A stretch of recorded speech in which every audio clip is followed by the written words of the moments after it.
Well, you get it easy today. Yeah. I think you only have one question for today, so it's going to be short Q&A, but that's okay because we have 1 minute. And the question is, why is it better to be cold rather than lukewarm?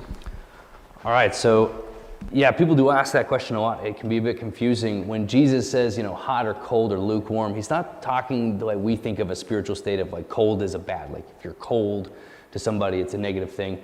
It's really a comparison to the different water supplies of the region.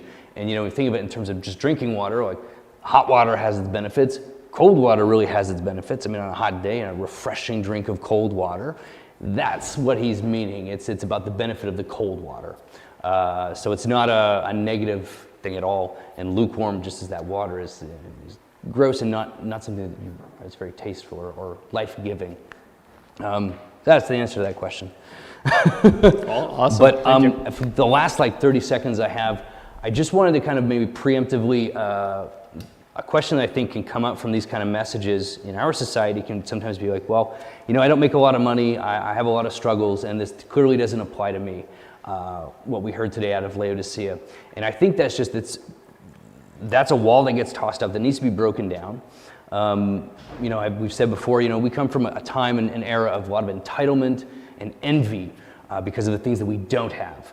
But I can tell you that I say in my life, I was most struggling like that Laodicean church probably when I was making the least amount of money I ever did in my life, struggling to pay rent for my $700 a month apartment years ago.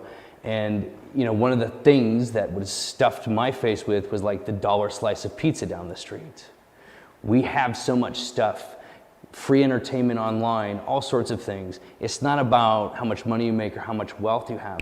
You have almost nothing in this society. You can chase and swallow your problems through just the mass amount of things that are available to everyone in our society.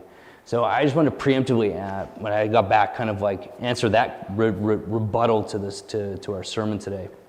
That it's, even if you look at yourself and think you have problems and you don't have a lot of resources, this still is absolutely applicable and probably more applicable for you as it was for me at any other time in your life. So